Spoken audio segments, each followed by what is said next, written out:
Olá, amados irmãos e irmãs, que alegria imensa ter cada um de vocês aqui reunidos para o nosso estudo bíblico de hoje. É um privilégio podermos abrir juntos a palavra de Deus. É verdade. Uma alegria estar aqui para a gente mergulhar juntos nesse texto. Hoje a gente vai olhar para uma passagem que, talvez muitos de nós já tenham passado os olhos meio rápido, sabe? A genealogia de Adão até Noé, lá em Gênesis capítulo 5. Ah, sim. Parece só uma lista, né? Nomes, idades bem longas, aliás. Exatamente, mas olha, pode acreditar, tem tesouros escondidos aqui. Com certeza. Essas genealogias antigas, elas têm uma função muito importante. Gênesis 5 funciona como uma ponte, né?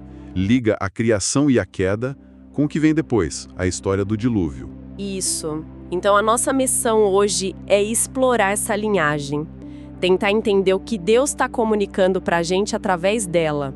Vamos olhar o contexto, o significado mais fundo e, claro, como essa história tão antiga se aplica na nossa vida hoje. Perfeito. É um convite para a gente preparar o coração e a mente para descobrir juntos as lições do Senhor nessa passagem que é fundamental mesmo. Então vamos lá, começando pelo começo, né? Gênesis 5, versículos 1 a 3. O que o texto diz aí, São? Certo. O texto abre assim, olha. Este é o livro da genealogia de Adão. No dia em que Deus criou o ser humano, a semelhança de Deus o fez. Aí continua e diz que Adão gerou um filho à sua semelhança, conforme a sua imagem, e deu-lhe o nome de Sete. Interessante. Ele já começa conectando direto com a criação, lá de Gênesis 1. Por que essa ênfase logo de cara numa genealogia? É fundamental. O autor faz questão de, antes de listar os nomes, reafirmar a origem divina da humanidade, a semelhança de Deus. Isso estabelece, assim, o valor e o propósito original de todo mundo que vai aparecer na lista. Faz sentido. Não é uma lista qualquer. Não mesmo. É a linhagem da criatura feita à imagem do Criador. Mesmo que a gente já tenha visto nos capítulos anteriores, né, a queda, a ruptura, a base ainda está lá. E essa ideia de imagem e semelhança, o que isso quer dizer na prática para o texto? Olha, dentro do contexto de Gênesis, essa semelhança parece ligada à nossa capacidade de se relacionar, né, com Deus, uns com os outros. Também a responsabilidade sobre a criação, talvez a moralidade, a criatividade, é o que nos diferencia na história da criação. Tá. E tem um detalhe curioso aí. Adão gera Sete à sua semelhança. Não diz direto à semelhança de Deus. Bem observado. Isso é muito significativo. Sugere que a imagem divina ela não se perdeu, mas agora ela é passada adiante através da condição humana que já foi afetada pela queda, sabe? Ah, entendi. Adão já não estava mais no estado original. Exato. Ele já carrega as marcas da mortalidade, daquela separação. Então, ele passa a imagem divina, mas conforme a sua própria semelhança, que é uma versão, impactada da original. Mas a conexão com Deus não se perdeu totalmente. De jeito nenhum. A essência do que é ser humano, para o texto, continua ligada àquele ato criador original de Deus. Isso é muito importante para entender o valor de cada vida. Entendi. Isso meio que prepara o palco para o que vem a seguir na lista, né? Exatamente. Prepara para um contraste que vai marcar o capítulo todo. Que é aquele padrão que a gente vê se repetindo, né? Tirando Enoque, claro, a fórmula é quase um ritmo. Fulano viveu X anos, gerou Cicrano, depois viveu mais Y anos, gerou outros filhos e filhas, todos os dias de fulano foram Z anos e morreu. Isso, essa estrutura é muito clara. Pega o Sete, por exemplo. Viveu 105 anos, gerou Enos. Depois viveu 807 anos. Todos os dias de Sete foram 912 anos e morreu. E isso vai se repetindo para Enos, Caiã, Malaléu, Jared. E as idades? Nossa, impressionante. Adão com 930, Sete 912, Jared 962... E um Metusalém, né, o recordista, 969 anos. Como é que a gente entende essas idades tão longas? É literal, simbólico? Olha, aí tem muita discussão, né? Tem quem defenda que era literal mesmo, talvez o ambiente antes do dilúvio fosse diferente, ou a genética inicial fosse mais potente, digamos. Outros acham que são números mais simbólicos, representando períodos longos ou a importância daquela pessoa. Tem até quem fale de sistemas de contagem diferentes, tipo, representando clãs inteiros, não só um indivíduo. O texto mesmo não explica o porquê, ele só registra. Mas, independente da explicação para a longevidade, o efeito dessa repetição toda, ainda mais com a frase final, é muito forte. Nossa, demais. O contraste é gritante. Vidas super longas, séculos de vida, vendo gerações nascerem, para no final, para quase todo mundo, a mesma conclusão. E morreu. É quase um refrão sombrio, né? Que martela essa ideia. E qual o recado principal dessa ênfase toda na morte? Esse é um comentário direto sobre o que aconteceu lá em Gênesis 3, com a desobediência. A promessa era de vida, mas a queda trouxe a mortalidade. Gênesis 5, então, vira esse registro da vida continuando, sim, a bênção de gerar filhos e filhas continua, mas agora sob a sombra constante da morte. É a consequência do pecado se mostrando na prática. Exatamente. A vida é longa, mas é finita. É um lembrete constante disso. E isso faz a gente pensar na nossa própria vida, né? Que é bem mais curta. Talvez esse "e morreu" ressoe ainda mais forte para nós. O texto parece querer sublinhar essa condição humana universal da mortalidade. Com certeza. Ele nos confronta com a realidade da morte nesse mundo pós-queda. Ao mesmo tempo que celebra a continuidade da vida, ele não deixa a gente esquecer do fim terreno. E isso levanta perguntas, né? Sobre propósito, sobre como a gente usa o tempo que tem. E é bem no meio dessa repetição toda, vida longa e morreu, que o texto traz uma quebra, uma exceção, que chama a atenção. Enoque. Sim, ele quebra totalmente a monotonia do capítulo. Viveu 365 anos, bem menos que os outros da lista, mas a descrição da vida dele e do fim dele é outra história. O texto diz: Enoque andou com Deus 300 anos. E depois, Enoque andou com Deus e não foi mais visto, porque Deus o levou para junto de si. É o único que não tem e morreu. E o que significa isso, andar com Deus? É uma expressão muito bonita em hebraico. Sugere uma relação de intimidade mesmo, de comunhão diária, de viver alinhado com a vontade de Deus. Não é só acreditar em Deus de longe, sabe? É viver com Ele. Uma caminhada próxima. A Bíblia, usada para pessoas com uma relação especial com Deus. E pensando no contexto de Gênesis 5 e 6, que logo vai falar da maldade crescendo no mundo, a figura do Enoque brilha ainda mais. E o resultado dessa caminhada íntima é que ele não foi mais visto, porque Deus o tomou. Ele escapa daquele padrão da morte.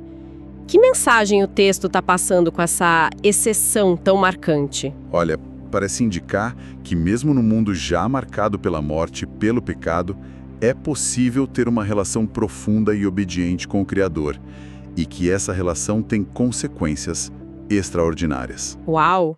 Enoque vira um testemunho vivo de que essa comunhão com Deus pode, de alguma forma, superar a consequência mais universal da queda, que é a morte física. Ele é como um vislumbre de esperança, sabe? Mostra que existe um caminho diferente daquele que sempre termina com um "e morreu". É como uma luz no meio daquela narrativa um pouco sombria da mortalidade. Essa ideia de ser tomado por Deus sem passar pela morte é muito forte mesmo. Sim, e isso ecoa depois, né? Lá em Hebreus 11, por exemplo, que liga Enoque, a fé e a agradar a Deus. Ele se torna um modelo daquele que agrada a Deus pela fé, vivida no dia a dia, em comunhão, e por isso recebe um destino diferente. Saindo do Enoque, a lista continua com Metusalém e chega em Lameque, o pai de Noé. E aí tem outro momento que quebra um pouco a fórmula, né? Nos versículos 28 e 29. Isso mesmo. Quando Noé nasce, o pai dele, Lameque, faz uma declaração que é quase profética ao dar o nome para o filho. O versículo 29 diz: Deu-lhe o nome de Noé, dizendo: Este nos consolará dos nossos trabalhos e das fadigas de nossas mãos nesta terra que o Senhor amaldiçoou. Essa frase é muito reveladora. Lameque reconhece na lata a dureza da vida, né? Trabalhos, fadigas, e liga isso direto à terra que o Senhor amaldiçoou. É uma referência clara às consequências do pecado lá de Gênesis 3, né? O trabalho difícil, o solo que não colabora, Exatamente. Lameque não está vendo a vida com lentes cor-de-rosa, não. Ele sente o peso da maldição, o cansaço de viver num mundo quebrado. Mas o mais incrível é que, mesmo reconhecendo tudo isso, ele expressa esperança. A esperança está no nome Roé, que tem a ver com descanso, consolo, né? Lameque está desejando um alívio. Ele vê no filho uma promessa de algum tipo de alívio para essa humanidade sofrida. E isso é uma demonstração de fé e esperança impressionante no meio do sofrimento. Ele olha para o futuro através do filho, esperando que Deus traga algum tipo de alívio para essa luta humana na terra amaldiçoada. E a esperança dele não é vaga, ela está focada numa pessoa, Noé. E a gente que conhece o resto da história sabe que Noé vai ter um papel fundamental. Talvez não exatamente como Lameque imaginou, mas ele vai ser um instrumento de Deus para preservar a humanidade e os animais do dilúvio, trazendo um novo começo, uma espécie de descanso da corrupção que tinha tomado conta de tudo. Precisamente. A esperança de Lameque se cumpre, ainda que de um jeito bem dramático, né? Com o julgamento do dilúvio, mas também com a preservação pela arca. Noé, de fato, traz um tipo de recomeço, um descanso para a linhagem humana. E o capítulo termina mencionando os filhos de Noé, Sem, Cã e Jafé. Isso já aponta para o futuro, para depois do dilúvio, preparando o terreno para as próximas histórias de Gênesis. Sim, fecha essa genealogia antes do dilúvio e já estabelece a linhagem que vai sobreviver e repovoar a terra. Mostra que Deus continua fiel em preservar a humanidade, mesmo com o juízo chegando. Então, fazendo um balanço dessa nossa exploração de Gênesis 5, quais seriam assim, os pontos principais, as mensagens centrais que a gente pode tirar desse capítulo que parecia tão seco? Olha, eu destacaria alguns pontos-chave. Primeiro, essa reafirmação de que a humanidade foi criada à imagem de Deus. Mesmo que essa imagem agora seja afetada pela queda, o valor e a origem divina estão lá. Certo. O valor da vida. Isso. Segundo, o impacto daquele padrão, vida longa versus e morreu. É para sublinhar mesmo a realidade da morte como consequência da nossa separação de Deus. A realidade da nossa condição. E o terceiro? A exceção de Enoque. A história dele de andar com Deus e ser tomado é um contraponto poderoso. Mostra que a comunhão íntima com Deus é possível e pode sim mudar o nosso destino marcado pela morte. É um foco de luz, de esperança individual ali no meio. E por último? A esperança coletiva, que Lameque expressa quando Noé nasce. Mesmo no meio da dureza da vida, da maldição, existe uma expectativa de consolo, de descanso que virá pela ação de Deus na história. E essa esperança se concentra em Noé. Perfeito. Origem divina, realidade da morte, possibilidade de comunhão que transcende e esperança de alívio futuro. Tudo isso numa genealogia. Exato. Esses elementos juntos mostram a complexidade da mensagem de Gênesis 5. Não é só uma lista. É uma reflexão profunda sobre a condição humana entre a criação e o dilúvio. Uma análise realmente fascinante de um texto que, como a gente falou, muita gente passa batido. Mostra como até uma genealogia pode ser tão rica em significado e em estrutura. Sem dúvida. Textos antigos são assim mesmo, cheios de camadas de significado nas entrelinhas, nas repetições. Bom, acho que isso deu pra gente uma visão bem mais profunda de Gênesis 5, né? Exploramos a ligação com a criação, o padrão da mortalidade, a exceção inspiradora de Enoque e aquela semente de esperança em Noé. Foi uma bela jornada por apenas 32 versículos, né? Com certeza. E fica aqui então o nosso grande desafio. Como é que está o nosso andar com Deus? A gente está cultivando essa intimidade diária, essa obediência que agrada ao Senhor, como Enoque fez? É a pergunta que fica. Que a gente possa viver de um jeito que deixe um legado não só de nome numa lista, mas um legado de fé, de comunhão com o nosso Criador. Amém. E vamos lembrar sempre da esperança. Assim como Lameque esperou o consolo em Noé, nós temos o consolo definitivo e o descanso verdadeiro em Jesus Cristo, aquele para quem toda a Escritura aponta. Exatamente. Nele, o padrão do "e morreu" é vencido pela promessa da vida eterna. Que a palavra que a gente ouviu, estudou hoje, não fique só na mente, viu, pessoal? Mas que desça para o coração e vire vida prática durante a semana. Que a gente seja conhecido como um povo que anda com Deus. Isso aí. E como uma reflexão final, algo para a gente pensar durante a semana, Gênesis 5 traça essa linhagem física, marcada pela finitude, pelo e morreu. Mas a gente sabe que existem outras linhagens, né? Linhagens de fé, de influência, de ideias. Como será que a nossa ideia de legado hoje se compara com essa perspectiva do texto antigo, tão focada na descendência física sob a sombra da morte? O que realmente permanece? Fica aí a reflexão para cada um. Um excelente ponto para a gente meditar. Foi uma alegria estudar juntos. Que a bênção do Senhor esteja sobre cada um de vocês. Nos vemos no nosso próximo encontro, se Deus quiser.